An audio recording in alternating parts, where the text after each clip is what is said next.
बात थी कि टकर कार्लसन से बात करते हुए इलॉन ने कहा था कि अगर ट्रंप नहीं जीते तो मेरी बहुत बुरी हालत होगी। If he loses, man, what if he loses them? It does seem that way. यानी करोड़ों लोग जिन्होंने अपना पैसा स्टॉक मार्केट में इन्वेस्ट किया, $70 बिलियन यहाँ पर खतरे में डाल दिए गए सिर्फ इसलिए ताकि इलॉन मस्क को ट्रिलियनेयर बनाया जा सके।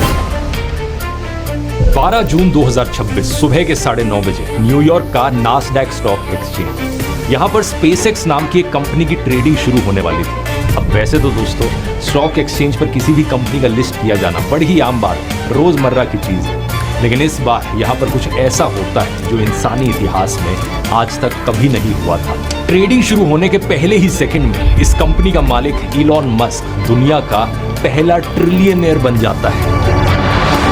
$1 ट्रिलियन, यानी एक के पीछे 12 जीरोस। इसका मतलब समझ रहे हो, ये इतनी बड़ी रकम है कि अगर आप हर रोज $1 मिलियन खर्च करोगे तब भी इसे खत्म करने में आपको 2700 साल से ज्यादा का समय लग जाएगा। आज ये एक इंसान इलॉन मस्क दुनिया के ज्यादातर देशों से ज्यादा अमीर है। इनकी दौलत इतनी है कि दुनिया के अगले 4 सबसे अमीर लोगों की नेटवर्थ अगर आप जोड़ भी दो, यानी कि गूगल के फाउंडर, अमेज़न के फाउंडर, ओरेकल के फाउंडर, फेसबुक के फाउंडर, इनकी कंबाइंड वेल्थ भी इस अकेले इंसान के नीचे आएगी। लेकिन क्या आप जानते हो इस नंबर के पीछे की असली कहानी जो आपको कोई बता नहीं रहा है? इसमें शामिल है शेयर मार्केट की चालाकी, एक प्रेसिडेंट के साथ की गई डील और एक ऐसा खेल जिसके बारे में आप सुनोगे तो आप शॉक हो जाओगे। आइए जानते हैं इलॉन मस्क की असलियत आज के इस वीडियो में।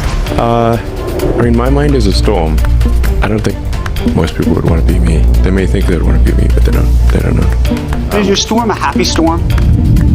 No.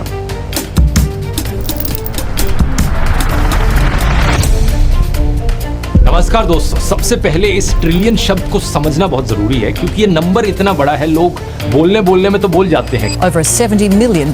Billion. $1 trillion. लेकिन दिमाग के लिए प्रोसेस करना ये काफी मुश्किल होता है। इसे टाइम के हिसाब से सोच कर देखो, अगर आप समय में 1 मिलियन सेकंड्स पीछे जाओगे तो आप 11.5 दिन पीछे चले जाओगे। कोई ज्यादा बड़ा समय नहीं है, लेकिन अगर आप 1 बिलियन सेकंड्स टाइम में पीछे जाओगे तो आप 32 साल पीछे चले जाओगे, यानी कि शायद आपके या मेरे पैदा होने से पहले। लेकिन अगर आप समय में 1 ट्रिलियन सेकंड्स पीछे जाओगे तो आप सीधा 31,000 साल पीछे चले जाओगे, यानी एक ऐसे समय में जहां कोई इंसानी सिविलाइजेशन शुरू भी नहीं हुई थी। आज के दिन दुनिया भर में सिर्फ 21 देश ऐसे हैं जिनका जीडीपी $1 ट्रिलियन से ज्यादा है, और अब इलॉन मस्क की नेटवर्थ इस नंबर को क्रॉस कर चुकी है। अब सवाल ये है कि ये नेटवर्थ एक्चुअली में कैलकुलेट कैसे करेंगे, और यहीं पर आता है दोस्तों पहला बड़ा खेल बिलियनेयर या ट्रिलियनेयर होने का। फोर्ब्स के हिसाब से इलॉन मस्क के पास स्पेसएक्स के 38% शेयर्स, और स्पेसएक्स कंपनी की जो वैल्यूएशन है मार्केट में वो $2.2 ट्रिलियन की हो चुकी है। ऐसे ही टेस्ला की वैल्यूएशन लगभग $1 ट्रिलियन से ज्यादा की है। इसमें इलॉन का शेयर 15 से 25% तक का बताया जाता है। तो सिर्फ इन 2 कंपनीज में स्टेक की वजह से ही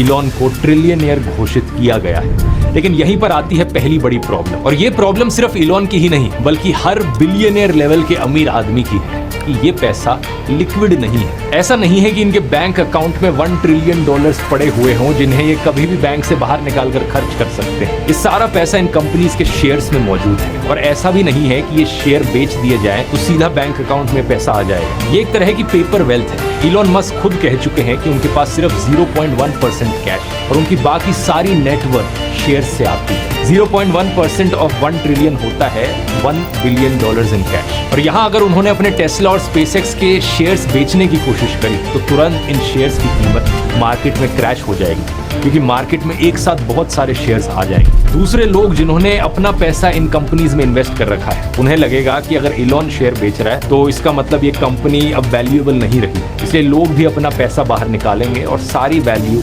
नीचे क्रैश कर जाएगी। तो मतलब समझ रहे हो दोस्तों, कुछ महीनों में ये सारी दौलत सिर्फ स्क्रीन पर दिखने वाला एक नंबर है जो दूसरों के भरोसे पर टिका हुआ है। जिस दिन मार्केट का मूड बदला ये पेपर वेल्थ गिरकर आधी हो सकती है। लेकिन यहाँ पर जानते हो एक चीज ऐसी है जो कभी क्रैश नहीं हो सकती, जो किसी market. That's all for today's breakdown. Smash that like button if you enjoyed it, and don't forget to subscribe.